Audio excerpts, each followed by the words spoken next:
Rolling করবেন। দুবার pass guarantee দিচ্ছি, কোনো চ্যানেল আপনাদের গ্যারান্টি দিতে পারবে না।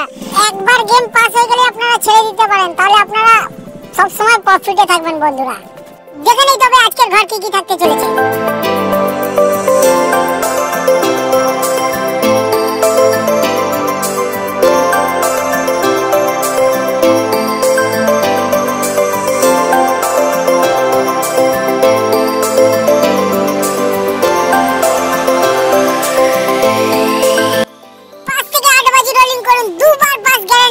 বন্ধুরা আজকে কোনো কারণে লস হবে না। আমাদের ভিডিও রোজ পাওয়ার জন্য বন্ধুরা আপনাদের একটু লাইক ও শেয়ার ঠক দিন, মা কাল কাছে তোমাকে লাইক ও শেয়ার ঠক দিন।